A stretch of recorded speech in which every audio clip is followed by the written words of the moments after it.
ਤੇ ਹੁਣ ਬੁਲੇਟਿਨ ਦੇ ਵਿੱਚ ਤੁਹਾਡਾ ਸਭ ਦਾ ਸਵਾਗਤ। ਅੱਜ ਇਸ ਬੁਲੇਟਿਨ ਦੇ ਵਿੱਚ ਜੋ ਖਬਰਾਂ ਅੱਜ ਦੀਆਂ ਅਹਿਮ ਰਹੀਆਂ, ਚਾਹੇ ਉਹ ਕੇਂਦਰੀ ਲੈਵਲ ਦੇ ਉੱਤੇ ਹੋਣ ਤੇ ਚਾਹੇ ਪੰਜਾਬ ਦੀ ਸਿਆਸਤ ਦੇ ਨਾਲ ਜੁੜੀਆਂ ਹੋਈਆਂ, ਉਹਨਾਂ ਸਾਰੀਆਂ ਦਾ ਹੀ ਆਪਾਂ ਜ਼ਿਕਰ ਕਰਨਾ। ਆਮ ਲੋਕਾਂ ਦੇ ਨਾਲ ਜੁੜੀਆਂ ਹੋਈਆਂ ਖਬਰਾਂ ਵੀ ਇਸ ਦੇ ਵਿੱਚ ਹੋਣਗੀਆਂ। ਸੰਸਦ ਦਾ 5 ਦਿਨਾਂ ਵਿਸ਼ੇਸ਼ ਸੈਸ਼ਨ ਜਿਹੜਾ ਉਹ ਉਸ ਦੀ ਸ਼ੁਰੂਆਤ ਹੋ ਗਈ ਹੈ। ਅੱਜ ਸ਼ਾਮ ਨੂੰ ਭਾਜਪਾ ਦੇ ਵੱਲੋਂ ਮੀਟਿੰਗ ਵੀ ਕੀਤੀ ਜਾਣੀ ਹੈ। ਇਸ ਮੀਟਿੰਗ ਦੇ ਵਿੱਚ ਕੁਝ ਫੈਸਲੇ ਜਿਹੜੇ ਉਹ ਲਏ ਜਾਣਗੇ, ਕਿਉਂਕਿ ਇਹ ਜਾਣਕਾਰੀ ਮਿਲ ਰਹੀ ਹੈ ਕਿ ਅੱਗੇ ਇਸ ਸੈਸ਼ਨ ਦੇ ਵਿੱਚ ਬਿੱਲ ਲਿਆਂਦੇ ਜਾਣੇ, ਉਸ ਨੂੰ ਲੈ ਕੇ ਚਰਚਾ ਹੋਵੇਗੀ। ਕਿਹੜੇ ਕਿਹੜੇ ਉਹ ਬਿੱਲ ਲਿਆਂਦੇ ਜਾ ਸਕਦੇ ਆ, ਅਹਿਮ ਇਸ ਮੀਟਿੰਗ ਦੇ ਵਿੱਚ ਕੀ ਕੁਝ ਰਹੇਗਾ। ਤਾਂ ਗੌਤਮ ਠਾਕੁਰ ਇਸ ਦੇ ਉੱਤੇ ਜਾਣਕਾਰੀ ਸਾਨੂੰ ਦੇਣਗੇ, ਨਿਊਜ਼ ਰੂਮ ਤੋਂ ਸਾਡੇ ਨਾਲ ਜੁੜੇ ਹੋਏ ਆ। ਇਸ ਤੋਂ ਇਲਾਵਾ ਭਾਜਪਾ ਦੇ ਵੱਲੋਂ ਪਰਿਵਾਰਵਾਦ ਨੂੰ ਆਪਾਂ ਕਹਿ ਸਕਦੇ ਹਾਂ ਕਿ ਇੱਕ ਵਾਰ ਫਿਰ ਦਿਖਾਇਆ ਗਿਆ। ਕੈਪਟਨ ਅਮਰਿੰਦਰ ਦੇ ਪਰਿਵਾਰ ਦੇ ਉੱਤੇ ਭਾਜਪਾ ਮਿਹਰਬਾਨ ਹੁੰਦੀ ਹੋਈ ਨਜ਼ਰ ਆਈ ਹੈ। ਕਿਸ ਨੂੰ ਜ਼ਿੰਮੇਵਾਰੀ ਸੌਂਪੀ ਗਈ ਹੈ ਤੇ ਇਸ ਦੇ ਨਾਲ ਇਲਜ਼ਾਮ ਭਾਜਪਾ ਤੇ ਕਿਉਂ ਲੱਗ ਰਹੇ ਆ। ਪ੍ਰਿੰਕਾ ਮਿਲੂ ਇਸ ਖਬਰ ਦੇ ਉੱਤੇ ਸਾਡੇ ਨਾਲ ਜੁੜੇ ਹੋਏ ਆ, ਵਧੇਰੇ ਜਾਣਕਾਰੀ ਉਹ ਦੇਣਗੇ। ਸਤਕਾਰ ਕੌਰ ਗਹਿਰੀ ਕਾਂਗਰਸ ਦੇ ਵਿੱਚ ਪਹਿਲਾਂ ਸੀ, ਵਿਧਾਇਕ ਰਹੇ ਫਿਰੋਜ਼ਪੁਰ ਤੋਂ, ਤੇ ਉਸ ਤੋਂ ਬਾਅਦ ਫਿਰ ਹੁਣ ਹਾਲ ਹੀ ਦੇ ਵਿੱਚ ਭਾਜਪਾ ਦਾ ਪੱਲਾ ਉਹਨਾਂ ਨੇ ਫੜ ਲਿਆ ਸੀ, ਵਿਜੀਲੈਂਸ ਨੇ ਹਿਰਾਸਤ ਦੇ ਵਿੱਚ ਲੈ ਲਿਆ। ਸਾਰਾ ਮਾਮਲਾ ਕੀ ਹੈ ਉਹ ਗੌਰਵ ਮਾਨਿਕ ਤੋਂ ਜਾਣਾਂਗੇ, ਫਿਰੋਜ਼ਪੁਰ ਤੋਂ ਸਾਡੇ ਨਾਲ ਉਹ ਵੀ ਬਣੇ ਹੋਏ ਆ। ਰਵਨੀਤ ਬਿੱਟੂ ਤੋਂ ਬਾਅਦ ਹੁਣ MP ਔਜਲਾ ਦੇ ਵੱਲੋਂ ਇਹ ਕਿਹਾ ਗਿਆ ਕਿ ਹਾਈ ਕਮਾਂਡ ਦਾ ਫੈਸਲਾ ਸਭ ਨੂੰ ਮਨਜ਼ੂਰ ਹੋਣਾ ਚਾਹੀਦਾ ਹੈ। ਪੰਜਾਬ ਦੇ ਵਿੱਚ ਜੇ ਆਪਾਂ ਗੱਲ ਕਰੀਏ ਤਾਂ ਇੰਡੀਆ ਗਠਜੋੜ ਨੂੰ ਲੈ ਕੇ ਪੰਜਾਬ ਦੇ ਵਿੱਚ ਹਾਲੇ ਸੀਟਾਂ ਦੀ ਜੋ ਵੰਡ ਹੈ ਉਸ ਨੂੰ ਲੈ ਕੇ ਸ਼ਸ਼ੋਪੰਜ ਬਰਕਰਾਰ ਹੈ। ਆਮ ਆਦਮੀ ਪਾਰਟੀ ਵਾਲੇ ਪਹਿਲਾਂ ਕੁਝ ਬਿਆਨ ਦਿੰਦੇ ਸੀਗੇ ਕਿ ਇਕੱਠੇ ਹੋ ਕੇ ਲੜਨੀ ਚਾਹੀਦੀ ਹੈ, ਬਾਅਦ ਦੇ ਵਿੱਚ ਇਕੱਲਿਆਂ ਚੋਣ ਲੜਨ ਦੀ ਗੱਲ ਜਿਹੜੀ ਸਾਹਮਣੇ ਆਈ। ਤੇ ਇਸੇ ਤਰ੍ਹਾਂ ਹੀ ਕਾਂਗਰਸ ਦੇ ਵਿੱਚ ਵੀ ਸਥਿਤੀ ਜਿਹੜੀ ਉਹ ਬਣੀ ਹੋਈ ਹੈ। ਸੰਮਤਪ੍ਰੀਤ ਮਾਹਲ ਤੋਂ ਇਹਦੇ ਤੇ ਜਾਣਕਾਰੀ ਲਵਾਂਗੇ ਕਿ ਇਹਨਾਂ ਬਿਆਨਾਂ ਦੇ ਆਖਰਕਾਰ ਮਾਇਨੇ ਕੀ ਹੈ। ਤੇ ਸੰਗਰੂਰ ਦੇ ਵਿੱਚ ਚਿੱਪ ਵਾਲੇ ਮੀਟਰਾਂ ਨੂੰ ਲੈ ਕੇ ਇੱਕ ਵਾਰ ਫਿਰ ਵਿਰੋਧ ਹੋਇਆ। ਮੀਟਰ ਕਿਸਾਨਾਂ ਦੇ ਵੱਲੋਂ ਪੁੱਟ ਦਿੱਤੇ ਗਏ ਤੇ ਵਾਪਸ ਬਿਜਲੀ ਵਿਭਾਗ ਨੂੰ ਦਿੱਤੇ ਗਏ। ਵਿੱਕੀ ਭੁੱਲਰ ਸੰਗਰੂਰ ਤੋਂ ਸਾਡੇ ਨਾਲ ਬਣੇ ਹੋਏ ਆ, ਉਹਨਾਂ ਤੋਂ ਜਾਣਾਂਗੇ ਕਿ ਇਹ ਆਖਰਕਾਰ ਮਸਲਾ ਕਦੋਂ ਤੱਕ ਹੱਲ ਹੋਊਗਾ। ਕਿਸਾਨ ਕਿਉਂ ਨਹੀਂ ਚਾਹੁੰਦੇ ਕਿ ਉਹਨਾਂ ਦੇ ਘਰਾਂ ਵਿੱਚ ਮੀਟਰ ਜਿਹੜੇ ਆ ਉਹ ਚਿੱਪ ਵਾਲੇ ਲੱਗਣ, ਜਾਂ ਫਿਰ ਵਿਰੋਧ ਕਿਉਂ ਇਸ ਨੂੰ ਲੈ ਕੇ ਹੋ ਰਿਹਾ। ਤਾਂ ਸਭ ਤੋਂ ਪਹਿਲਾਂ ਖਬਰ, ਸੰਸਦ ਦਾ ਜੋ ਵਿਸ਼ੇਸ਼ ਸੈਸ਼ਨ ਬੁਲਾਇਆ ਗਿਆ ਸ਼ੁਰੂ ਹੋਇਆ ਅੱਜ, ਤੇ ਪ੍ਰਧਾਨ ਮੰਤਰੀ ਦੇ ਵੱਲੋਂ ਜੋ ਪੁਰਾਣੀ ਸਦਨ ਸੀ, ਪੁਰਾਣੀ ਲੋਕ ਸਭਾ ਸੀ, ਤਾਂ ਉਸ ਨੂੰ ਲੈ ਕੇ ਟਿੱਪਣੀਆਂ ਜਿਹੜੀਆਂ ਉਹ ਕੀਤੀਆਂ ਗਈਆਂ। ਭਾਸ਼ਣ ਵੀ ਉਸ ਦੇ ਉੱਤੇ ਦਿੱਤਾ ਗਿਆ, ਉਸ ਦੇ ਵਿੱਚ ਕਿਹੜੇ ਫੈਸਲੇ ਲਏ ਗਏ ਉਸ 'ਤੇ ਪ੍ਰਧਾਨ ਮੰਤਰੀ ਮੋਦੀ ਬੋਲਦੇ ਹੋਏ ਨਜ਼ਰ ਆਏ। ਸੈਸ਼ਨ ਦੇ ਵਿੱਚ ਸੰਸਦ ਦੇ 75 ਸਾਲ ਦੇ ਸਫ਼ਰ ਦੇ ਉੱਤੇ ਉਹਨਾਂ ਨੇ ਜੋ ਸਾਰਾ ਚਾਨਣਾ ਪਾਇਆ ਕਿ ਕਿਹੜੇ ਫੈਸਲੇ ਸੀ ਜੋ ਅਹਿਮ ਰਹੇ ਇਸ ਦੇ ਵਿੱਚ। ਤੇ ਹਾਲਾਂਕਿ ਕੁਝ ਵਿਰੋਧੀਆਂ ਦੇ ਉੱਤੇ ਉਹਨਾਂ ਨੇ ਹਾਸੇ ਦੇ ਵਿੱਚ ਤੰਜ ਵੀ ਜਿਹੜੇ ਆ ਉਹ ਕਸੇ। ਮਰਹੂਮ ਪ੍ਰਧਾਨ ਮੰਤਰੀ ਪੰਡਿਤ ਨਹਿਰੂ ਤੇ ਇਸ ਤੋਂ ਇਲਾਵਾ ਸਾਬਕਾ ਪ੍ਰਧਾਨ ਮੰਤਰੀ ਮਨਮੋਹਨ ਸਿੰਘ ਦਾ ਜ਼ਿਕਰ ਵੀ ਕੀਤਾ, ਉਹਨਾਂ ਨੇ ਤਾਰੀਫ ਵੀ ਕੀਤੀ ਤੇ ਉਹਨਾਂ ਨੇ ਆਖਿਆ ਕਿ ਦੇਸ਼ ਦੇ ਲਈ ਅੱਗੇ ਵਧਣ ਦਾ ਹੁਣ ਵੱਡਾ ਜਿਹੜਾ ਮੌਕਾ ਉਹ ਆ ਚੁੱਕਿਆ। ਪੁਰਾਣਾ ਸੰਸਦ ਨਵੀਂ ਪੀੜ੍ਹੀ ਨੂੰ ਪ੍ਰੇਰਨਾ ਹਾਲਾਂਕਿ ਦਿੰਦਾ ਰਹੇਗਾ। ਪੁਰਾਣਾ ਸੰਸਦ ਭਵਨ ਸਾਡੀ ਸਾਂਝੀ ਵਿਰਾਸਤ ਹੈ। ਤਾਂ ਇਹ ਸੰਸਦ ਦੇ ਵਿਸ਼ੇਸ਼ ਸੈਸ਼ਨ ਦੇ ਵਿੱਚ ਅੱਜ ਜਿਹੜਾ ਉਹ ਸਾਰੀ ਇਹਦੇ 'ਤੇ ਚਰਚਾ ਰਹੀ। ਹੁਣ ਇਸ ਵਿਸ਼ੇਸ਼ ਸੈਸ਼ਨ ਦੇ ਵਿੱਚ ਹੋਰ ਕੀ ਕੁਝ ਅਹਿਮ ਰਹੇਗਾ ਤਾਂ ਉਸੇ 'ਤੇ ਹੀ ਜਾਣਕਾਰੀ ਲਵਾਂਗੇ।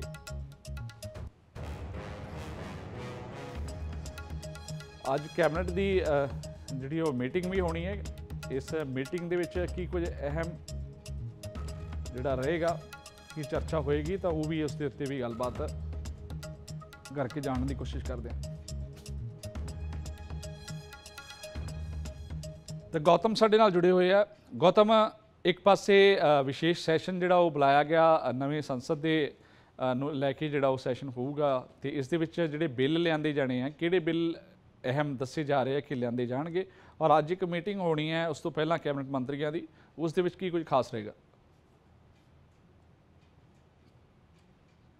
विशेष सत्र जिसे बोला जा रहा है, जिसे बुलाया गया है 18 से 22 तारीख तक, ये पूरा का पूरा सत्र ही कहा जाए कि चर्चा में रहा है। जब से इसकी केंद्र सरकार ने घोषणा की है कि इस सत्र को जो है वो बुलाया गया है, तमाम दलों को इस बात की जानकारी हुई, तभी से इसको लेकर जो है वो हंगामा और चर्चाएं होनी शुरू हो गई।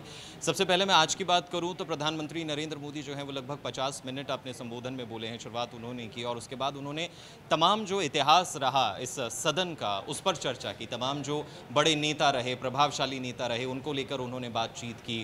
कांग्रेस के प्रभावशाली नेताओं की भी उन्होंने तारीफ की। साथ ही साथ आपको ये भी बता दूं कि आज पुराना सदन है, उसका आज आखिरी दिन है। आज 18 तारीख है और कल जो 19 तारीख है, नए सदन में जो है वो नया सत्र जो है वो शुरू होगा। लेकिन आज सामान्य तरीके से ही दोनों सदनों में कामकाज जो है वो चलता रहा। कहा जा रहा है कि 6:30 बजे जो है वो एक मीटिंग होने वाली है, कैबिनेट मीटिंग जो है वो होने वाली है, मंत्रिमंडल की मीटिंग होने वाली है, जिसमें कई अहम फैसले हो सकते हैं। उस पर भी पूरे तरीके से सभी की नज़र रहेगी। लेकिन अभी की मैं बात करूं तो कई विशेष चीज़ें जो हैं वो इस सत्र से निकलने की बात कही जा रही है। और सबसे बड़ा मुद्दा जिस पर सभी की नज़रें टिकी हुई हैं, जो एक अंदेशा लगाया जा रहा है कि वन नेशन वन इलेक्शन का मुद्दा भी जो है वो इस सत्र में उठाया जा सकता है। कई विपक्षी दलों का ये भी कहना है कि विशेष इसी के लिए जो है ये सदन बुलाया गया है और इस पर जो है वो वाद विवाद हो सकता है। क्योंकि जैसे ही विशेष सत्र बुलाने की बात की गई, तभी जो है वो ये बात भी सामने आती है कि एक कमेटी का जो है वो गठन कर दिया गया वन नेशन वन इलेक्शन को लेकर। तो इसको लेकर तमाम जो दल हैं वो समर्थन में और इसके अपोज जो हैं इसको करते हुए नज़र आ रहे हैं। वहीं ये 5 दिनों का सत्र की अगर मैं जानकारी दूं, कई लोग ये भी कह रहे हैं कि क्या एकदम से इस तरीके का सत्र बुलाया जा सकता है? अगर बुलाया जा सकता है तो क्या प्रोसेस होता है, किस तरीके से ये सत्र बुलाया जा रहा है? तो मैं आपको बता दूं कि आज से पहले इतिहास की बात करें, आज़ाद भारत में जो है वो 11 बार जो है वो इस तरीके के विशेष सत्र बुलाए जा चुके हैं। कई कारण रहे हैं जिसकी वजह से विशेष सत्र बुलाए गए हैं। तो सीधे तौर पर राष्ट्रपति के हस्तक्षेप के साथ ही, यानी कि राष्ट्रपति के ऑर्डर के साथ ही ये विशेष सत्र बुलाए जाते हैं। लेकिन इसमें भूमिका बहुत बड़ी जो है वो प्रधानमंत्री की भी रहती है, यानी कि उन्हीं के साथ सलाह मशवरा करने के बाद जो है वो सत्र बुलाया जाता है। तो इनडायरेक्टली जो प्रधानमंत्री है देश का, वो कहीं ना कहीं एक अहम भूमिका में रहता है। तो ये जो विशेष सत्र बुलाया गया है 11 कहा जाए कि 18 तारीख से 22 तारीख, इन 5 दिनों का, तो इसमें कई अहम फैसले जो हैं वो लिए जा सकते हैं, कई अहम मुद्दों पर चर्चा हो सकती है। सबसे बड़ा हंगामा जिस पर हो सकता है, जिसकी सबसे बड़ी नज़रें, सबसे ज़्यादा जिस पर कहा जाए कि विचार किया जा रहा है, वो यही है कि क्या वन नेशन वन इलेक्शन को लेकर इस पर बात हो सकती है। अगर बात होती है तो क्या ये संभव है, क्या ये फाइनेंशियली संभव है? अगर ऐसा होता है तो क्या बीजेपी तैयार होगी, जिन जिन राज्यों में उसकी सरकार है उसे वो भंग करने के लिए तैयार होगी? अगर वो भंग करने के लिए तैयार है तो क्या विपक्षियों को भी वो मना पाएगी कि वो सही वक्त पर तमाम अपनी सरकारों को जो है वो वक्त से पहले भंग करें? क्योंकि आज़ादी के बाद से 4 बार वो वक्त रहे जब इलेक्शन जो है विधानसभा और लोकसभा, यानी कि राज्यों की विधानसभा और लोकसभा का इलेक्शन जो है वो साथ में होते थे। लेकिन गुजरते हुए वक्त के साथ साथ जो है वो हालात ऐसे रहे कि किन्हीं कारणों से पहले विधानसभा के जो विधानसभाएं थी वो भंग हुई और उसके बाद जो है वो लोकसभा भी भंग करनी पड़ी, जिसके बाद ये सर्कल टूटा। जो एक साथ विधानसभा और लोकसभा होने का कार्य जो चलन चला आ रहा था वो पूरी तरीके से टूटा। और अब जो है ऐसा कहा जाता है चुनाव आयोग के द्वारा कि हर 2 से 3 महीने में कहीं ना कहीं किसी ना किसी राज्य में किसी ना किसी तरीके का चुनाव हो रहा होता है। और सबसे बड़ा तर्क जो मोदी सरकार दे रही है वो यही दे रही है कि फाइनेंशियल जो पैसा लग रहा है, जो हमारा आर्थिक इसमें पैसा जा रहा है, वो कहीं ना कहीं बहुत बड़ी तादाद में बचेगा अगर दोनों इलेक्शन साथ में होते हैं। तो अभी देखना यही है कि नए सदन में जाकर किस तरीके से जो है वो कौन से मुद्दों पर जो है वो चर्चा हो सकती है। ठीक है गौतम, जुड़न ਦੇ ਲਈ ਬਹੁਤ-ਬਹੁਤ ਧੰਨਵਾਦ ਇਸ ਵਿਸ਼ੇ ਦੇ ਉੱਤੇ। ਤਾਂ ਗੌਤਮ ਠਾਕੁਰ ਸਾਡੇ ਨਾਲ ਜੁੜੇ ਹੋਏ ਸੀਗੇ। ਤਾਂ ਇਹ ਜੋ ਸੈਸ਼ਨ ਵਿਸ਼ੇਸ਼ ਬੁਲਾਇਆ ਗਿਆ, ਇਸ ਦੇ ਵਿੱਚ ਬਿੱਲ ਜਿਹੜੇ ਜਿਨ੍ਹਾਂ ਦੇ ਉੱਤੇ ਚਰਚਾ ਕੀਤੀ ਜਾਣੀ ਹੈ ਤਾਂ ਉਹ ਅਹਿਮ ਰਹੂਗਾ ਕਿ ਉਹ ਬਿੱਲ ਪਾਸ ਹੁੰਦੇ ਹੈ ਜਾਂ ਫਿਰ ਉਹ ਬਿੱਲ ਦੇ ਉੱਤੇ ਜਿਹੜਾ ਉਹ ਵਿਰਾਮ ਲੱਗ ਜਾਂਦਾ। ਤਾਂ ਆਉਣ ਵਾਲੇ ਦਿਨਾਂ ਦੇ ਵਿੱਚ ਜੋ 4 ਦਿਨ ਬਾਕੀ ਨੇ ਉਹਨਾਂ ਦੇ ਵਿੱਚ ਕੀ ਕੁਝ ਖਾਸ ਰਹਿੰਦਾ ਇਹ ਇਸ ਦੇ ਉੱਤੇ ਨਜ਼ਰ ਜਿਹੜੀ ਉਹ ਬਣੀ ਰਹੇਗੀ। ਅੱਗੇ ਭਾਜਪਾ ਦੇ ਵਿੱਚ ਪਰਿਵਾਰਵਾਦ ਦਾ ਜ਼ਿਕਰ ਕਰਦੇ ਹਾਂ ਆਪਾਂ ਕਿ ਇਲਜ਼ਾਮ ਹੁਣ ਲੱਗਣ ਲੱਗ ਗਏ ਆ, ਪਾਰਟੀਆਂ ਦੇ ਉੱਤੇ ਇਲਜ਼ਾਮ ਅਕਸਰ ਲੱਗਦੇ ਆ ਕਿ ਪਰਿਵਾਰਵਾਦ ਨੂੰ ਤਰਜੀਹ ਦਿੱਤੀ ਜਾਂਦੀ ਹੈ। ਜਿੱਥੇ ਕਿਸੇ ਦਾ ਕੋਈ ਵੱਡਾ ਜਿਹੜਾ ਉਹ ਪਾਰਟੀ ਦੇ ਵਿੱਚ ਹੋਵੇ ਤਾਂ ਫਿਰ ਉੱਥੇ ਅਗਲੀਆਂ ਪੀੜ੍ਹੀਆਂ ਵੀ ਉਸੇ ਹੀ ਪਾਰਟੀ ਦੇ ਵਿੱਚ ਆ ਜਾਂਦੀਆਂ, ਉਹਨਾਂ ਨੂੰ ਅਹੁਦੇ ਦੇ ਦਿੱਤੇ ਜਾਂਦੇ ਆ।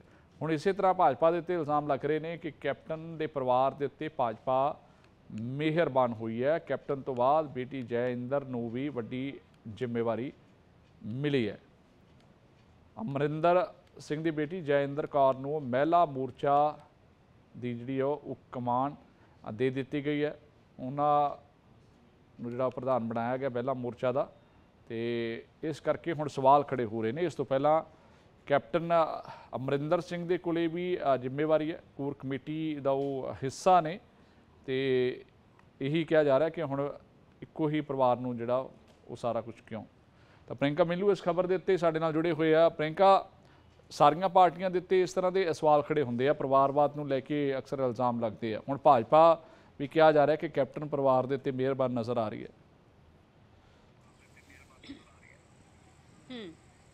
ਜਤਿੰਦਰ, ਭਾਜਪਾ ਦੀ ਗੱਲ ਕੀਤੀ ਜਾਵੇ ਤਕਰੀਬਨ 60 ਦੇ ਕਰੀਬ ਅਹੁਦੇਦਾਰ ਨੇ ਜਿਨ੍ਹਾਂ ਦੀ ਸੂਚੀ ਜਾਰੀ ਕੀਤੀ ਗਈ ਹੈ। ਸੁਨੀਲ ਜਾਖੜ ਉਹਨਾਂ ਦੇ ਵੱਲੋਂ, ਜਿਹੜੇ ਕਿ ਪਾਰਟੀ ਪ੍ਰਧਾਨ ਨੇ ਪੰਜਾਬ ਦੇ ਸੂਬੇ ਦੇ, ਉਹਨਾਂ ਦੇ ਵੱਲੋਂ ਸੂਚੀ ਜਾਰੀ ਕੀਤੀ ਗਈ ਹੈ। ਪਰ ਵਿਵਾਦ ਤਾਂ ਖੜਾ ਹੁੰਦਾ ਕਿਉਂਕਿ ਭਾਜਪਾ ਹਮੇਸ਼ਾ ਹੀ ਹੋਰ ਪਾਰਟੀਆਂ ਦੇ ਉੱਤੇ ਇਲਜ਼ਾਮ ਲਗਾਉਂਦੀ ਹੋਈ ਹਮੇਸ਼ਾ ਨਜ਼ਰ ਆਉਂਦੀ ਹੈ ਕਿ ਪਰਿਵਾਰਵਾਦ ਹਰੇਕ ਪਾਰਟੀ ਦੇ ਵਿੱਚ ਹੁੰਦਾ ਹੈ।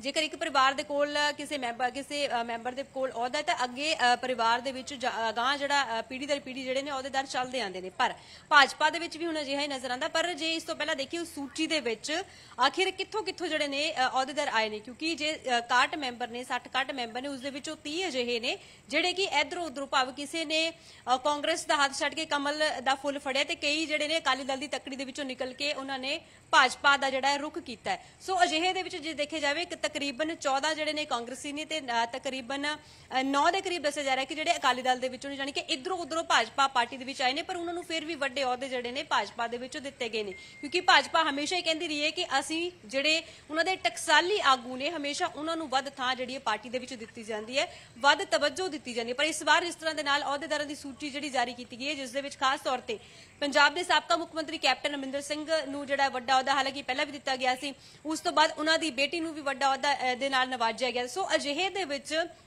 ਪਾਰਟੀ ਦੇ ਜਿਹੜੇ ਟਕਸਾਲੀ ਆਗੂ ਨੇ, ਜਿਹੜੇ ਧੁਰ ਤੋਂ ਜੁੜੇ ਹੋਏ ਨੇ, ਜਿਨ੍ਹਾਂ ਨੂੰ ਕਾਫੀ ਸਾਲ ਹੋ ਗਏ, ਦਹਾਕਿਆਂ ਹੋ ਗਏ ਪਾਰਟੀ ਨਾਲ ਜੁੜੇ ਹੋਏ, ਸੋ ਉਹ ਕਿਤੇ ਨਾ ਕਿਤੇ ਨਾਰਾਜ਼ ਨਜ਼ਰ ਆ ਰਹੇ ਨੇ। ਤੇ ਨਾਲੇ ਲੱਗਦਾ ਕਿ ਪੰਜਾਬ ਦੀ ਭਾਜਪਾ ਇਕਾਈ ਦੇ ਵਿੱਚ ਵੀ ਕਿਤੇ ਨਾ ਕਿਤੇ ਗੜਬੜ ਹੋ ਸਕਦੀ ਹੈ, ਕਿਉਂਕਿ ਲੁਧਿਆਣਾ ਤੋਂ ਜੇਕਰ ਅਸੀਂ ਭਾਜਪਾ ਦੇ ਟਕਸਾਲੀ ਆਗੂ ਦੀ ਗੱਲ ਕਰੀਏ, ਗਰੇਵਾਲ ਦੀ ਗੱਲ ਕਰੀਏ, ਤਾਂ ਉਹਨਾਂ ਦੇ ਵੱਲੋਂ ਕਿਹਾ ਗਿਆ ਕਿ ਉਹਨਾਂ ਦੇ ਵੱਲੋਂ ਪਾਰਟੀ ਦੇ ਵਿੱਚ ਇੱਕ ਵੱਡੇ ਪੱਧਰ ਦੇ ਉੱਤੇ ਮੀਟਿੰਗ ਵੀ ਬੁਲਾਈ ਗਈ ਹੈ। ਹਾਲਾਂਕਿ ਉਸ ਦੇ ਵਿੱਚ ਸਭ ਨੂੰ ਇਨਵੀਟੇਸ਼ਨ ਭੇਜਿਆ ਗਿਆ ਸੀ, ਪਰ ਜਿਸ ਤਰ੍ਹਾਂ ਦੇ ਨਾਲ ਹੁਣ ਪਾਰਟੀ ਅਹੁਦੇਦਾਰਾਂ ਦੀ ਸੂਚੀ ਜਾਰੀ ਕੀਤੀ ਗਈ ਹੈ, ਜਿਸ ਦੇ ਵਿੱਚ ਸਭ ਤੋਂ ਵੱਧ ਤਵੱਜੋ ਜਿਹੜੀ ਹੈ ਕਾਂਗਰਸ ਦਾ ਜਿਹੜਾ ਹੈ, ਕਾਂਗਰਸ ਦਾ ਹੱਥ ਛੱਡ ਕੇ ਆਏ ਹੋਏ ਆਗੂ ਨੇ ਤੇ ਕੋਈ ਅਕਾਲੀ ਦਲ ਦੀ ਤੱਕੜੀ ਦੇ ਵਿੱਚੋਂ ਨਿਕਲੇ ਹੋਏ ਆਗੂ ਨੇ, ਉਹਨਾਂ ਨੂੰ ਇੰਨੀ ਤਵੱਜੋ ਦਿੱਤੀ ਗਈ ਹੈ, ਉਹਨਾਂ ਨੂੰ ਵੱਡੇ ਅਹੁਦੇ ਦੇ ਨਾਲ ਨਵਾਜ਼ਿਆ ਗਿਆ। ਤਾਂ ਇਸ ਨੂੰ ਲੈ ਕੇ ਟਕਸਾਲੀ ਆਗੂ ਜਿਹੜੇ ਨੇ ਕਿਤੇ ਨਾ ਕਿਤੇ ਭਾਜਪਾ ਦੇ ਵਿੱਚ ਰੁਖ ਜਿਹੜਾ ਹੈ ਉਹਨਾਂ ਦਾ ਨਾਰਾਜ਼ ਨਜ਼ਰ ਆ ਰਿਹਾ। ਸੋ ਹੋ ਸਕਦਾ ਭਾਜਪਾ ਦੇ ਵਿੱਚ ਵੀ ਕਿਤੇ ਨਾ ਕਿਤੇ ਬੈਲੈਂਸ ਜਿਹੜਾ ਹੈ ਉਹ ਵਿਗੜ ਸਕਦਾ। ਭਾਜਪਾ ਦੀ ਜਿਹੜੀ ਪੰਜਾਬ ਦੀ ਇਕਾਈ, ਉਸ ਦੇ ਵਿੱਚ ਕਿਤੇ ਨਾ ਕਿਤੇ ਨਾਰਾਜ਼ਗੀ ਜਿਹੜੀ ਹੈ ਉਹ ਜ਼ਾਹਿਰ ਹੋ ਸਕਦੀ ਹੈ। ਜੀ ਠੀਕ ਹੈ ਪ੍ਰਿयंका, ਜਾਣਕਾਰੀ ਦੇਣ ਦੇ ਲਈ ਧੰਨਵਾਦ।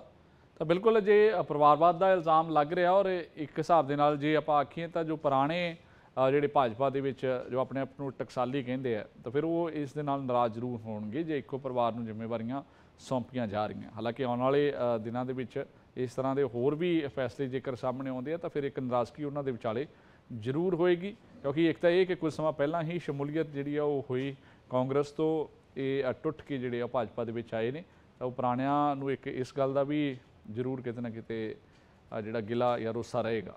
ਅੱਗੇ ਵਧਦੇ ਹਾਂ ਤੇ ਗੱਲ ਕਰਾਂਗੇ ਭਾਜਪਾ ਦੇ ਆਗੂ ਸਤਕਾਰ ਕੌਰ ਗਹਿਰੀ ਦੀ। ਦਰਅਸਲ ਫਿਰੋਜ਼ਪੁਰ ਤੋਂ ਪਹਿਲਾਂ ਉਹ ਵਿਧਾਇਕ ਰਹੇ ਹੈ, ਇਲਜ਼ਾਮ ਉਹਨਾਂ ਦੇ ਉੱਤੇ ਲੱਗਦੇ ਰਹੇ ਤੇ ਹੁਣ ਵਿਜੀਲੈਂਸ ਦੇ ਵੱਲੋਂ ਆਮਦਨ ਤੋਂ ਵੱਧ ਜਾਇਦਾਦ ਮਾਮਲੇ ਦੇ ਵਿੱਚ ਗ੍ਰਿਫਤਾਰ ਕੀਤਾ ਗਿਆ। ਸਤਕਾਰ ਕੌਰ ਗਹਿਰੀ ਨੂੰ ਹਿਰਾਸਤ ਦੇ ਵਿੱਚ ਲਿਆ ਗਿਆ। ਫਿਰੋਜ਼ਪੁਰ ਦਿਹਾਤੀ ਤੋਂ ਉਹ ਵਿਧਾਇਕ ਰਹੇ ਹੈ ਤੇ ਸਤਕਾਰ ਕੌਰ ਗਹਿਰੀ ਤੋਂ ਇਲਾਵਾ ਉਹਨਾਂ ਦੇ ਪਤੀ ਦੀ ਵੀ ਜਿਹੜੀ ਵਿਜੀਲੈਂਸ ਨੇ ਧਰਪਕੜ ਕੀਤੀ ਹੈ। ਕੱਲ੍ਹ ਅਦਾਲਤ ਦੇ ਵਿੱਚ ਪੇਸ਼ ਕੀਤਾ ਜਾਏਗਾ ਦੋਵਾਂ ਨੂੰ।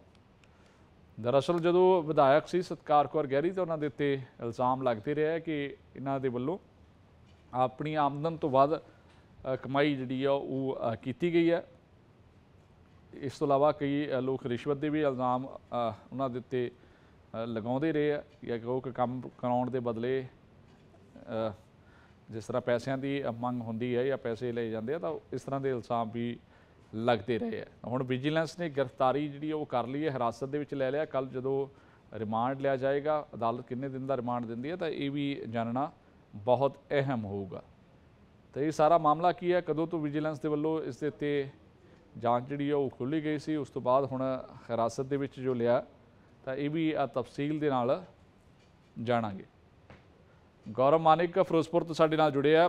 ਗੌਰਵ, ਇਹ ਜੋ ਸਾਰਾ ਮਾਮਲਾ ਇਲਜ਼ਾਮ ਜਿਹੜੇ ਆ ਉਹ ਕਾਂਗਰਸ ਦੇ ਵਿੱਚ ਜਦੋਂ ਸੀਗੇ, ਜਦੋਂ ਵਿਧਾਇਕ ਸੀ ਉਸ ਸਮੇਂ ਵੀ ਲੱਗਦੇ ਰਹੇ, ਬਹੁਤ ਸਾਰੇ ਲੋਕ ਲਗਾਉਂਦੇ ਰਹੇ ਆ। ਹੁਣ ਜੋ ਗ੍ਰਿਫਤਾਰੀ ਹੋਈ ਆ, ਵਿਜੀਲੈਂਸ ਨੇ ਜੋ ਜਾਂਚ ਕੀਤੀ, ਤਾਂ ਉਹਦੇ ਵਿੱਚ ਕੀ ਵਿਜੀਲੈਂਸ ਦੇ ਕੋਲੇ ਆਇਆ ਜੋ ਹਿਰਾਸਤ ਦੇ ਵਿੱਚ ਹੁਣ ਲੈ ਲਿਆ ਗਿਆ ਦੋਵਾਂ ਪਤੀ ਪਤਨੀ ਨੂੰ? ਜੀ ਤੁਹਾਨੂੰ ਦੱਸਦਾ ਕਿ ਅਪ੍ਰੈਲ 2023 ਦੇ ਵਿੱਚ ਵਿਜੀਲੈਂਸ ਦੇ ਰਡਾਰ ਤੇ ਦੋਨੋਂ ਮੀਆਂ ਬੀਬੀ ਆ ਗਏ ਸੀਗੇ ਔਰ 2023 ਅਪ੍ਰੈਲ ਦੇ ਵਿੱਚ ਇਹਨਾਂ ਨੂੰ ਪੁੱਛਤਾਛ ਦੀ ਪਹਿਲਾਂ ਵਿਜੀਲੈਂਸ ਨੇ ਬੁਲਾਇਆ ਸੀਗਾ ਔਰ ਇਹਨਾਂ ਤੋਂ ਕਾਫੀ ਉਹਦੀ ਪੁੱਛਤਾਛ ਕੀਤੀ ਸੀ, ਜਿੱਥੋਂ ਵੀ ਕਈ ਵਾਰੀ ਘਰ ਤੇ ਵੀ ਰੇਡ ਹੋਇਆ ਔਰ ਫਿਰ ਕਈ ਵਾਰ ਇਹਨਾਂ ਨੂੰ ਆਫਿਸ ਬੁਲਾ ਕੇ ਵੀ ਪੁੱਛਤਾਛ ਕੀਤੀ ਗਈ। ਲੇਕਿਨ ਅੱਜ ਆਖਰੀ ਵਾਰ ਫਿਰ ਇਹਨਾਂ ਨੂੰ ਜਿਹੜਾ ਹੁਣ ਮੀਆਂ ਬੀਬੀ ਨੂੰ ਜਿਹੜਾ ਹੈ ਉਹ ਅਰੈਸਟ ਕਰ ਲਿਆ ਗਿਆ ਹੈ। ਜੋ ਐਲੀਗੇਸ਼ਨ ਲਗਾਇਆ ਹੈ ਵਿਜੀਲੈਂਸ ਨੇ ਕਿ 2017 ਤੋਂ 2022 ਦੇ ਦੌਰਾਨ ਐਮਐਲਏ ਰਹਿੰਦੇ ਹੋਏ ਸਤਿਕਾਰ ਕੌਰ ਗਹਿਰੀ ਦੀ ਜਿਹੜੀ ਆਮਦਨ ਸੀ ਉਹ 1 ਕਰੋੜ 65 ਲੱਖ ਰੁਪਏ ਦੀ ਸੀ, ਜਦਕਿ ਉਹਨਾਂ ਨੇ ਖਰਚ ਜਿਹੜੇ ਕੀਤੇ ਨੇ 4 ਕਰੋੜ 50 ਲੱਖ ਰੁਪਏ ਦੇ ਕਰੀਬ ਜਿਹੜਾ ਉਹਨਾਂ ਨੇ ਖਰਚ ਕੀਤਾ, ਜੋ 2.5 ਤੋਂ ਪੌਣੇ 3 ਲੱਖ ਰੁਪਏ ਦਾ ਪੌਣੇ 3 ਕਰੋੜ ਦਾ ਗੈਪ ਹੈ। ਉਸ ਨੂੰ ਲੈ ਕੇ ਜਿਹੜਾ ਹੈ ਵਿਜੀਲੈਂਸ ਨੇ ਸਵਾਲ ਚੁੱਕੇ ਸੀ ਔਰ ਇਹ ਸਪਸ਼ਟ ਜਵਾਬ ਨਹੀਂ ਦੇ ਸਕੇ ਕਿ ਉਹ ਪੈਸਾ ਇਹਨਾਂ ਕੋਲੋਂ ਕਿੱਥੋਂ ਆਇਆ ਔਰ ਇਹਨਾਂ ਨੇ ਜਿਹੜਾ ਉਹ ਖਰਚ ਕੀਤਾ ਹੈ।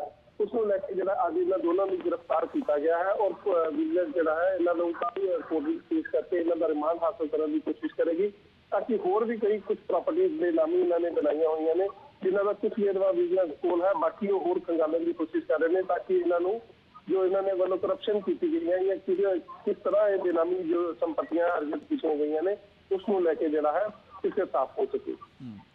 ਠੀਕ ਹੈ ਗੌਰਵ, ਜਾਣਕਾਰੀ ਦੇ ਲਈ ਧੰਨਵਾਦ।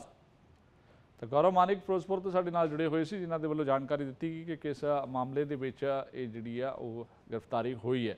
ਹਾਲਾਂਕਿ ਇਸ ਤੋਂ ਬਾਅਦ ਹੁਣ ਅਦਾਲਤ ਨੇ ਜਦੋਂ ਰਿਮਾਂਡ 'ਤੇ ਨਾ ਕਿੰਨੇ ਦਿਨ ਦਾ ਰਿਮਾਂਡ ਮਿਲਦਾ, ਕੀ ਪੁੱਛਗਿੱਛ ਦੇ ਦੌਰਾਨ ਸਾਹਮਣੇ ਆਏਗਾ ਤਾਂ ਉਹ ਵੀ ਅਹਿਮ ਹੋਏਗਾ। ਹੁਣ ਅੱਗੇ ਗੱਲ ਕਰਦੇ ਹਾਂ ਗੱਠਜੋੜ ਦੀ। ਇੰਡੀਆ ਅਲਾਇੰਸ ਹੋਣ ਤੋਂ ਬਾਅਦ ਪੰਜਾਬ ਦੇ ਵਿੱਚ ਕਾਂਗਰਸ ਤੇ ਆਮ ਆਦਮੀ ਪਾਰਟੀ ਕੀ ਇਕੱਠੇ ਹੋ ਕੇ ਲੜਨਗੇ ਜਾਂ ਨਹੀਂ ਲੜਨਗੇ, ਇਸ ਨੂੰ ਲੈ ਕੇ ਹਾਲੇ ਤੱਕ ਪਾਰਟੀਆਂ ਇਕਸੁਰ ਹੀ ਨਹੀਂ ਹੋ ਸਕੀਆਂ। ਤੇ ਫਿਰ ਗੱਠਜੋੜ ਨੂੰ ਲੈ ਕੇ ਜਿਹੜਾ ਉਹ ਆਪਾਂ ਕਿਵੇਂ ਕਹਿ ਸਕਦੇ ਹਾਂ ਕਿ ਕੋਈ ਸਹਿਮਤੀ ਜਿਹੜੀ ਉਹ ਬਣੀ ਹੋਏਗੀ। ਦਰਅਸਲ ਰਵਨੀਤ ਬਿੱਟੂ ਤੋਂ ਬਾਅਦ ਹੁਣ ਗੁਰਜੀਤ ਔਜਲਾ ਦੇ ਵੱਲੋਂ ਵੀ ਕਿਹਾ ਗਿਆ ਕਿ ਹਾਈ ਕਮਾਂਡ ਦਾ ਫੈਸਲਾ ਸਾਨੂੰ ਮੰਨਣਾ ਚਾਹੀਦਾ ਹੈ, ਹਾਈ ਕਮਾਂਡ ਦਾ ਫੈਸਲਾ ਸਭ ਨੂੰ ਮਨਜ਼ੂਰ ਹੋਏ। ਆਪ ਦੇ ਨਾਲ ਗੱਠਜੋੜ ਦੇ ਹੱਕ ਦੇ ਵਿੱਚ ਔਜਲਾ ਦੇ ਵੱਲੋਂ ਜਿਹੜਾ ਇਹ ਬਿਆਨ ਦਿੱਤਾ ਗਿਆ, ਕਿਉਂਕਿ ਕਿਆਸ ਰਹੀਆਂ ਇਹੀ ਨੇ ਕਿ ਹਾਈ ਕਮਾਂਡ ਜੋ ਚਾਹੁੰਦੀ ਹੈ ਉਹ ਇਹ ਚਾਹੁੰਦੀ ਹੈ ਕਿ ਪੰਜਾਬ ਦੇ ਵਿੱਚ ਆਮ ਆਦਮੀ ਪਾਰਟੀ ਤੇ ਕਾਂਗਰਸ ਇਕੱਠਿਆਂ ਹੋ ਕੇ ਲੜਨ, ਜਦ ਕਿ ਹਾਲਾਂਕਿ ਆਮ ਆਦਮੀ ਪਾਰਟੀ ਇਸ ਤੋਂ ਇਨਕਾਰ ਕਰ ਚੁੱਕੀ। ਆਮ ਆਦਮੀ ਪਾਰਟੀ ਨੇ ਇਹ ਕਿਹਾ ਕਿ ਅਸੀਂ ਇਕੱਲਿਆਂ ਹੀ ਲੜਾਂਗੇ, ਆਪਣੇ ਦਮ ਦੇ ਉੱਤੇ ਲੜਾਂਗੇ। ਪੰਜਾਬ ਦੇ ਵਿੱਚ ਇਸ ਤਰ੍ਹਾਂ ਇੱਕ ਦੂਸਰੇ ਦੇ ਉੱਤੇ ਜਿਹੜੀਆਂ ਬਿਆਨਬਾਜ਼ੀਆਂ ਉਹ ਕੀਤੀਆਂ ਜਾ ਰਹੀਆਂ ਗੱਠਜੋੜ ਨੂੰ ਲੈ ਕੇ। ਸੰਮਤਪ੍ਰੀਤ ਮਾਹਲ ਸਾਡੇ ਨਾਲ ਜੁੜਿਆ। ਸੰਮਤ, ਪਹਿਲਾਂ ਰਵਨੀਤ ਬਿੱਟੂ, ਨਵਜੋਤ ਸਿੰਘ ਸਿੱਧੂ ਤੇ ਹੁਣ ਗੁਰਜੀਤ ਔਜਲਾ ਵੀ ਇਹੀ ਕਹਿੰਦੇ ਆ ਕਿ ਹਾਈ ਕਮਾਂਡ ਦਾ ਫੈਸਲਾ ਸਭ ਨੂੰ ਮਨਜ਼ੂਰ ਹੋਣਾ ਚਾਹੀਦਾ। ਕੀ ਹਾਲੇ ਤੱਕ ਕਲੀਅਰ ਹੋ ਸਕਿਆ ਕਿ ਹਾਈ ਕਮਾਂਡ ਕੀ ਚਾਹੁੰਦੀ ਹੈ ਤੇ ਪੰਜਾਬ ਦੇ ਜਿਹੜੇ ਬਾਕੀ ਸਿਆਸਤਦਾਨ ਹੈ ਉਹ ਸਹਿਮਤ ਹੋਣਗੇ ਨਹੀਂ ਹੋਣਗੇ?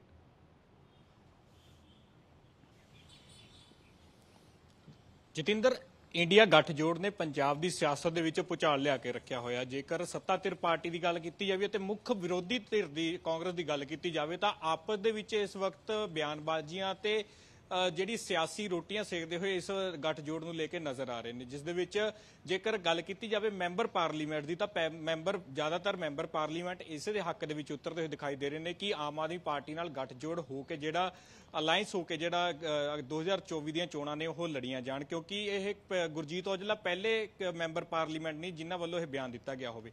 ਇਸ ਤੋਂ ਪਹਿਲਾਂ ਰਵਨੀਤ ਬਿੱਟੂ ਵੱਲੋਂ ਵੀ ਬਿਆਨ ਦਿੱਤਾ ਗਿਆ ਤੇ ਇਸ ਤੋਂ ਪਹਿਲਾਂ ਜੇਕਰ ਗੱਲ ਕੀਤੀ ਜਾਵੇ ਮੁਹੰਮਦ ਸਦੀਕ ਦੀ, ਉਹਨਾਂ ਨੇ ਡੇਲੀ ਪੋਸਟ ਦੇ ਨਾਲ ਗੱਲਬਾਤ ਕਰਦੇ ਸਭ ਤੋਂ ਪਹਿਲਾਂ ਕਿਹਾ ਸੀ ਕਿ ਹਰ ਇੱਕ ਬੰਦੇ ਨੂੰ ਹਰ ਇੱਕ ਵਿਅਕਤੀ ਦੀ ਜਿਹੜੀ ਜ਼ਰੂਰਤ ਹੁੰਦੀ ਹੈ ਤੇ ਜ਼ਰੂਰਤ ਦੇ ਹਿਸਾਬ ਦੇ ਨਾਲ ਹਰ ਇੱਕ ਚੀਜ਼ਾਂ ਨੇ ਜਿਹੜੀਆਂ ਉਹ ਹੋ ਜਾਂਦੀਆਂ ਹੁੰਦੀਆਂ ਨੇ।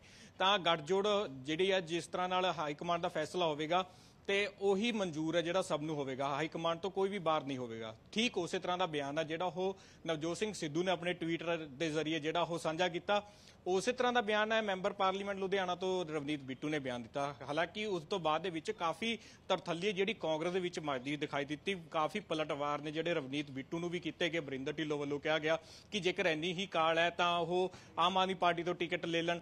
ਹਾਲਾਂਕਿ ਬਰਿੰਦਰ ਢਿੱਲੋਂ ਵੱਲੋਂ ਵੀ ਕਿਹਾ ਗਿਆ ਕਿ ਉਹਨਾਂ ਦੀਆਂ ਕੋਈ ਬਾਹਾਂ ਨਹੀਂ ਆਕੜੀਆਂ ਹੋਈਆਂ ਕਿ ਉਹ ਰਵਨੀਤ ਬਿੱਟੂ ਨੂੰ ਗੱਲ ਲਾ ਲੈਣ। ਤੇ ਇਸ ਦੇ ਨਾਲ ਨਾਲ ਉਹਨਾਂ ਨੇ ਇੱਕ ਚੀਜ਼ ਹੋਰ ਬਿਆਨ ਕੀਤੀ ਹੈ ਕਿ ਜੇਕਰ ਉਹਨਾਂ ਨੂੰ ਜ਼ਿਆਦਾ ਚਿੰਤਾ ਹੈ ਤਾਂ ਉਹ ਆਮ ਆਦਮੀ ਪਾਰਟੀ ਦੇ ਕੋਲੋਂ ਜਿਹੜੀ ਉਹ ਸੀਟ ਮੰਗ ਸਕਦੇ ਨੇ, ਉਹਨਾਂ ਦੀ ਗੋਦੀ ਜਾ ਕੇ ਬੈਠ ਸਕਦੇ ਨੇ। ਅਜਿਹੀ ਸ਼ਬਦਾਵਲੀ ਹੈ ਜਿਹੜੀ ਅੱਜ ਕੱਲ੍ਹ ਦੇ ਲੀਡਰਾਂ ਵੱਲੋਂ ਜਿਹੜੀ ਉਹ ਇਸ ਗੱਠਜੋੜ ਨੂੰ ਲੈ ਕੇ ਉਹ ਵਰਤੀ ਜਾ ਰਹੀ ਹੈ। ਠੀਕ ਉਸ ਤੋਂ ਬਾਅਦ ਦੇ ਵਿੱਚ ਗੁਰਜੀਤ ਔਜਲਾ ਦਾ ਬਿਆਨ ਆਇਆ ਕਿ ਜੋ ਹਾਈ ਕਮਾਂਡ ਨੂੰ ਮਨਜ਼ੂਰ ਹੋਵੇਗਾ ਉਹੀ ਜੋ ਹਾਈ ਕਮਾਂਡ ਕਹੇਗੀ ਉਹ ਸਭ ਨੂੰ ਮਨਜ਼ੂਰ ਹੋਵੇਗਾ। ਯਾਨੀ ਕਿ ਸਿੱਧੇ ਤੌਰ ਦੇ ਉੱਤੇ ਕਿਹਾ ਗਿਆ ਕਿ ਅਲਾਈਅੰਸ ਆ ਜਿਹੜਾ ਉਹ ਹੋਣ ਜਾ ਰਿਹਾ ਤੇ ਸੀਟ ਸ਼ੇਅਰਿੰਗ ਨੂੰ ਲੈ ਕੇ ਗੱਲਬਾਤ ਆ ਜਿਹੜੀ ਉਹ ਚੱਲਦੀ ਹੋਈ ਨਜ਼ਰ ਆ। ਠੀਕ ਉਸ ਤੋਂ ਬਾਅਦ ਦੇ ਵਿੱਚ ਪਾਰਟੀ ਪ੍ਰਧਾਨ ਅਮਰਿੰਦਰ ਸਿੰਘ ਰਾਜਾ ਵੜਿੰਗ ਵੱਲੋਂ ਟਵੀਟ ਆ ਜਾਂਦਾ। ਜਤਿੰਦਰ ਰਾਜਾ ਵੜਿੰਗ ਵੱਲੋਂ ਲਿਖਿਆ ਗਿਆ ਹੈ ਕਿ ਜਿਹੜਾ ਪਾਰਟੀ ਲਾਈਨ ਕ੍ਰੋਸ ਕਰੇਗਾ ਉਹ ਉਸਦੇ ਉੱਤੇ ਡਿਸਪਲਿਨਰੀ ਐਕਸ਼ਨ ਆ ਜਿਹੜਾ ਉਹ ਹੋਵੇਗਾ, ਉਹ ਚਾਹੇ ਫਿਰ ਕੋਈ ਵੀ ਹੋਵੇ। ਉਹਨਾਂ ਨੇ ਇੱਕ ਕੋਟ ਕਰਕੇ ਲਿਖਿਆ ਕਿ ਮਲਿਕਾਰਜੁਨ ਖੜਗੇ ਵੱਲੋਂ ਸਾਫ਼ ਤੌਰ ਦੇ ਤੇ ਸਪਸ਼ਟ ਲਾਈਨ ਹੈ ਕਿ 13 ਦੀਆਂ 13 ਸੀਟਾਂ ਦੇ ਉੱਤੇ ਜਿਹੜੀ ਕਾਂਗਰਸ ਆ ਉਹ ਲੜੇਗੀ ਅਤੇ 13 ਦੀ 13 ਸੀਟਾਂ ਦੇ ਉੱਤੇ ਤਿਆਰੀ ਵੀ ਜਿਹੜੀ ਆ ਕਾਂਗਰਸ ਨੂੰ ਕਰ ਲੈਣੀ ਚਾਹੀਦੀ ਆ। ਜੇਕਰ ਕੋਈ ਵੀ ਹੁਣ ਸੋਸ਼ਲ ਪਲੇਟਫਾਰਮਸ ਦਾ ਮੀਡੀਆ ਦੇ ਰਾਹੀਂ ਕੋਈ ਵੀ ਪਾਰਟੀ ਲਾਈਨ ਤੋਂ ਵੱਖ ਚੱਲੇਗਾ ਤਾਂ ਉਸ ਦੇ ਉੱਤੇ ਡਿਸਪਲਿਨਰੀ ਐਕਸ਼ਨ ਆ ਜਿਹੜਾ ਉਹ ਅਮਰਿੰਦਰ ਸਿੰਘ ਰਾਜਾ ਵੜਿੰਗ ਕਰਦੇ ਹੋਏ ਨਜ਼ਰ ਆਉਣਗੇ। ਤਾਂ ਹੁਣ ਇਸ ਤੋਂ ਬਾਅਦ ਦੇ ਵਿੱਚ ਸਿਆਸਤ ਦਾ ਕੀ ਰੁਖ ਰਹਿੰਦਾ ਹੈ ਤੇ ਕਿਹੜੇ ਕਿਹੜੇ ਕਾਂਗਰਸ ਤੋਂ ਆਊਟ ਹੁੰਦੇ ਨੇ ਤੇ ਕਿਹੜੇ ਕਿਹੜੇ ਅਲਾਈਅੰਸ ਕਰਕੇ ਜਾਂ ਇਨ ਕਰਕੇ ਜਿਹੜੇ ਆਮ ਆਦਮੀ ਪਾਰਟੀ ਦੇ ਵਿੱਚ ਜਿਹੜੀ ਚੋਣ ਲੜਦੇ ਨੇ, ਇਹ ਦੇਖਣਾ ਹੋ ਰਹੇਗਾ। ਠੀਕ ਹੈ ਸੰਮਤ, ਜੁੜਨ ਦੇ ਲਈ ਧੰਨਵਾਦ। ਤਾਂ ਅੱਗੇ ਹੁਣ ਗੱਲ ਕਰਦੇ ਹਾਂ ਸੰਗਰੂਰ ਦੇ ਪਿੰਡ ਫੁੱਲੜ ਦੀ, ਜਿੱਥੇ ਪਿੰਡ ਵਾਸੀਆਂ ਦੇ ਵੱਲੋਂ ਚਿੱਪ ਮੀਟਰ ਪੁੱਟ ਕੇ ਬਿਜਲੀ ਦਫ਼ਤਰ ਦੇ ਵਿੱਚ ਜਮ੍ਹਾਂ ਕਰਾ ਦਿੱਤੇ ਗਏ। ਉਹਨਾਂ ਕਿਹਾ ਕਿ ਅਸੀਂ ਪਿੰਡ ਦੇ ਵਿੱਚ ਇਹ ਚਿੱਪ ਵਾਲੇ ਮੀਟਰ ਨਹੀਂ ਲੱਗਣ ਦੇਵਾਂਗੇ। ਕਿਸਾਨਾਂ ਨੇ ਬਿਜਲੀ ਵਿਭਾਗ ਦੇ ਅਧਿਕਾਰੀਆਂ ਨੂੰ ਕਿਹਾ ਕਿ ਉਹ ਆਪਣੇ ਚਿੱਪ ਵਾਲੇ ਮੀਟਰ ਆਪਣੇ ਕੋਲ ਹੀ ਰੱਖਣ, ਜੇਕਰ ਉਹਨਾਂ ਨੇ ਲਾਉਣੇ ਆ ਤਾਂ ਫਿਰ ਉਹ ਦੂਸਰੇ ਮੀਟਰ ਜੋ ਪੁਰਾਣੇ ਪੁੱਟੇ ਹੋਏ ਆ ਉਹ ਲਗਾ ਸਕਦੇ ਆ। ਤਾਂ ਹੁਣ ਇਸ ਪਿੰਡ ਦੇ ਵਿੱਚ ਇਹ ਕਿਹਾ ਜਾ ਰਿਹਾ ਕਿ ਜਿਨ੍ਹਾਂ ਦੇ ਮੀਟਰ ਪੁੱਟੇ ਆ ਉੱਥੇ ਕੁੰਡੀ ਕਨੈਕਸ਼ਨ ਹੀ ਚੱਲ ਰਿਹਾ, ਔਰ ਕਿਸਾਨ ਇਹ ਵੀ ਕਹਿੰਦੇ ਆ ਕਿ ਜੇਕਰ ਤੁਸੀਂ ਕੁੰਡੀ ਕਨੈਕਸ਼ਨ ਫੜਨ ਦੇ ਲਈ ਆਏ ਤਾਂ ਤੁਹਾਡੇ ਉੱਤੇ ਕਾਰਵਾਈ ਜਿਹੜੀ ਉਹ ਕੀਤੀ ਜਾਏਗੀ। ਤਾਂ ਵਿੱਕੀ ਪੁੱਲਰ ਸਾਡੇ ਨਾਲ ਜੁੜੇ ਹੋਏ ਆ ਸੰਗਰੂਰ ਤੋਂ। ਵਿੱਕੀ, ਇੱਕ ਤਾਂ ਇਹ ਦੱਸਿਓ ਇਹ ਕਿਹੜੇ ਪਿੰਡ ਦਾ ਇਹ ਮਾਮਲਾ ਹੈ ਔਰ ਕਿੰਨੇ ਘਰਾਂ ਦੇ ਵਿੱਚ ਮੀਟਰ ਲੱਗ ਗਏ ਸੀ? ਜੇ ਮੀਟਰ ਬਿਜਲੀ ਵਿਭਾਗ ਨੇ ਲਗਾ ਦਿੱਤੇ ਸੀ ਤਾਂ ਫਿਰ ਕਿਸਾਨਾਂ ਨੂੰ ਬਾਅਦ ਦੇ ਵਿੱਚ ਕੀ ਪਤਾ ਲੱਗਿਆ? ਉਸ ਸਮੇਂ ਵਿਰੋਧ ਕਿਉਂ ਨਹੀਂ ਕੀਤਾ ਗਿਆ ਔਰ ਸਾਰਾ ਇਹ ਹੈ ਕੀ ਮਾਜਰਾ? ਜਤਿੰਦਰ, ਬਿਲਕੁਲ ਤੁਹਾਨੂੰ ਦੱਸ ਦਈਏ, ਕਿਉਂਕਿ ਸੰਗਰੂਰ ਦੀ ਗੱਲ ਕੀਤੀ ਜਾਵੇ ਤਾਂ ਜਦੋਂ ਵੀ ਚਿੱਪ ਵਾਲੇ ਮੀਟਰ ਨੇ ਜਿਹੜੇ ਉਹ ਲੋਕਾਂ ਦੇ ਘਰਾਂ 'ਚ ਜਾਂ ਫਿਰ ਜਿਹੜੇ ਸਰਕਾਰੀ ਦਫ਼ਤਰ ਨੇ ਉੱਥੇ ਲਾਏ ਜਾਂਦੇ ਨੇ, ਜਦੋਂ ਵੀ ਇਹਦੀ ਭਿਣਕ ਕਿਸਾਨਾਂ ਨੂੰ ਲੱਗ ਜਾਂਦੀ ਆ ਤਾਂ ਉਸ ਨੂੰ ਉੱਥੋਂ ਉਖਾੜ ਕੇ ਬਿਜਲੀ ਦਫ਼ਤਰ ਜਮ੍ਹਾਂ ਕਰਾਉਂਦੇ ਨੇ। ਕਿਉਂਕਿ ਇਸ ਤੋਂ ਪਹਿਲਾਂ ਬਿਜਲੀ ਵਿਭਾਗ ਵੱਲੋਂ ਜਿੰਨੇ ਟਿਊਬਵੈੱਲ ਸੀ ਜਿਹੜੇ ਕਹਿ ਸਕਦੇ ਹਾਂ ਜਿਹੜੇ ਪਿੰਡਾਂ ਦੇ ਵਿੱਚ ਜਿਹੜੇ ਪਾਣੀ ਦੀਆਂ ਟੈਂਕੀਆਂ ਸੀ ਜਿਹੜੇ ਉੱਥੇ ਟਿਊਬਵੈੱਲ ਲੱਗੇ ਉੱਥੇ ਇਹਨਾਂ ਨੇ ਮੀਟਰ ਲਾਉਣੇ ਸ਼ੁਰੂ ਕਰੇ ਸੀ, ਉੱਥੋਂ ਪੁੱਟ ਕੇ ਸਿੱਟ ਕਰੇ। ਹੁਣ ਕੀ ਆ, ਅਗਰ ਮੀਟਰ ਘਰ ਦਾ ਮੀਟਰ ਖਰਾਬ ਹੋ ਜਾਂਦਾ ਤਾਂ ਜਿਹੜਾ ਦੁਬਾਰਾ ਤੋਂ ਮੀਟਰ ਲੱਗਦਾ ਹੈ ਉਹ ਚਿੱਪ ਵਾਲਾ ਮੀਟਰ ਜਿਹੜਾ ਬਿਜਲੀ ਵਿਭਾਗ ਵੱਲੋਂ ਲਾਇਆ ਜਾਂਦਾ। ਤਾਂ ਇਹ ਸੰਗਰੂਰ ਦਾ ਲਹਿਰਾ ਕਾਕਾ ਬਲਾਕ ਦਾ ਬਲੇੜਾ ਪਿੰਡ ਹੈ। ਬਲੇੜੇ ਪਿੰਡ ਦੇ ਵਿੱਚ ਤਕਰੀਬਨ 15 ਮੀਟਰ ਸੀ ਜਿਹੜੇ ਉਹ ਲਾਏ ਗਏ ਸੀ, ਪਰ ਕਿਸਾਨਾਂ ਵੱਲੋਂ 15 ਮੀਟਰ ਉਤਾਰ ਕੇ ਉਹਨਾਂ ਘਰਾਂ ਦੇ ਵਿੱਚ ਡਾਇਰੈਕਟ ਬਿਜਲੀ ਦੀ ਸਪਲਾਈ ਜਿਹੜੀ ਉਹ ਕਰ ਦਿੱਤੀ ਗਈ ਹੈ। ਉਸ ਤੋਂ ਬਾਅਦ ਉਹਨੂੰ ਲਹਿਰਾ ਕਾਕਾ ਦੇ ਵਿੱਚ ਐਸਡੀਓ ਜਿਹੜੇ ਦਫ਼ਤਰ 'ਤੇ ਆ ਕੇ ਉਹਨੂੰ ਉੱਥੇ ਜਮ੍ਹਾਂ ਕਰਵਾ ਦਿੱਤੇ। ਨਾਲ ਸਿੱਧੀ ਕਹਿ ਸਕਦੇ ਹਾਂ ਕਿ ਚੇਤਾਵਨੀ ਵੀ ਆ ਕੇ ਦਿੱਤੀ, ਉਹਨਾਂ ਨੂੰ ਕਿਹਾ ਗਿਆ ਕਿ ਜਿੱਥੋਂ ਮੀਟਰ ਲਾ ਕੇ ਲੈ ਕੇ ਆਏ ਆ ਉੱਥੇ ਜਿਹੜੀ ਕੁੰਡੀ ਲੱਗੀ ਹੋਈ ਆ, ਅਗਰ ਤੁਹਾਡੇ ਅਧਿਕਾਰੀ ਉੱਥੇ ਜਾਣਗੇ ਜਾਂ ਕਾਰਵਾਈ ਕਰੋਗੇ ਮਕਾਨ ਮਾਲਕ ਦੇ ਉੱਪਰ ਤਾਂ ਤੁਹਾਡਾ ਘਰਾਓ ਕੀਤਾ ਜਾਊਗਾ। ਇਹਦੇ ਪਿੱਛੇ ਤਰਕ ਜਤਿੰਦਰ ਕਿਸਾਨ ਇਹ ਦੇ ਰਹੇ ਨੇ, ਮੀਟਰ ਲਾਉਣ ਦਾ ਤਰਕ ਇਹ ਦੇ ਰਹੇ ਨੇ ਕਿ ਕਿਤੇ ਨਾ ਕਿਤੇ ਨਿੱਜੀਕਰਨ ਵੱਲ ਜਿਹੜਾ ਜਾ ਰਿਹਾ ਹੈਗਾ। ਉਹ ਕਹਿ ਰਹੇ ਨੇ ਕਿ ਚਿੱਪ ਵਾਲੇ ਮੀਟਰ ਲੱਗਣਗੇ ਤਾਂ ਉਸ ਤੋਂ ਬਾਅਦ ਜਦੋਂ ਫਿਰ ਜਿਹੜਾ ਪ੍ਰੀਪੇਡ ਹੋ ਜਾਏਗਾ ਸਾਰਾ ਸਿਸਟਮ ਇਹ, ਤਾਂ ਜਦੋਂ ਰਾਤ ਨੂੰ ਚਲੀ ਜਾਏਗੀ ਤਾਂ ਹੁਣ ਕੀ ਹੁੰਦਾ? ਹੁਣ ਜੇ ਅਗਰ ਕਿਸੇ ਦਾ ਕੋਈ ਪੈਸਾ ਨਹੀਂ ਹੁੰਦਾ ਤਾਂ ਉਹਦੀ ਬਿਜਲੀ ਹੈ ਜਿਹੜੀ ਉਹ ਨਹੀਂ ਕੱਟੀ ਜਾਂਦੀ, ਪਰ ਜੇ ਅਗਰ ਏਦਾਂ ਹੁੰਦਾ ਹੈਗਾ ਤਾਂ ਉਹਦੀ ਬਿਜਲੀ ਰਾਤ ਨੂੰ ਬੰਦ ਹੋ ਜਾਏਗੀ, ਰਾਤ ਨੂੰ 12-1 ਵਜੇ ਬੰਦ ਹੋ ਜਾਏਗੀ। ਤੇ ਉਹ ਨਾਲ ਦੀ ਨਾਲ ਉਹਨਾਂ ਨੂੰ ਇਹ ਵੀ ਆ ਕਿ ਜਿਹੜੇ ਮੀਟਰ ਨੇ ਤੇਜ਼ ਚੱਲਣਗੇ, ਕਿਤੇ ਨਾ ਕਿਤੇ ਇਹਦਾ ਖਪਤਕਾਰ ਜਿਹੜਾ ਨੁਕਸਾਨ ਹੋਏਗਾ। ਜਿਹੜੀ ਕੰਪਨੀ ਹੈ ਜਿਹੜੀ ਪ੍ਰਾਈਵੇਟ ਹੋ ਰਿਹਾ ਹੈਗਾ ਉਹਨੂੰ ਜਿਹੜਾ ਇਹਦਾ ਫਾਇਦਾ ਹੋਏਗਾ। ਤਾਂ ਕਈ ਤਰਕ ਨੇ ਜਿਹੜੇ ਉਹ ਦੇ ਰਹੇ ਨੇ। ਉਹ ਕਹਿ ਰਹੇ ਨੇ ਜਿਹੜਾ ਬਿਜਲੀ ਸੋਧ ਜਿਹੜਾ ਐਕਟ ਆ ਜਿਹੜਾ ਪਹਿਲਾਂ 1948 ਸੀ ਜਦੋਂ ਬਣਿਆ ਸੀ, ਉਸ ਤੋਂ ਬਾਅਦ ਦੁਬਾਰਾ 2003 ਦੇ ਵਿੱਚ ਲੈ ਕੇ ਆਏ ਸੀ, ਤਾਂ ਉਹ ਕਹਿ ਰਹੇ ਨੇ ਕਿ ਅਸੀਂ ਇਹਦਾ ਵੱਡੇ ਪੱਧਰ ਤੇ ਵਿਰੋਧ ਕਰ ਰਹੇ ਹਾਂ ਕਿ ਜਿਸ ਵਿੱਚ ਅਗਰ ਇਸ ਨੂੰ ਵੀ ਨਾ ਲਾਏ।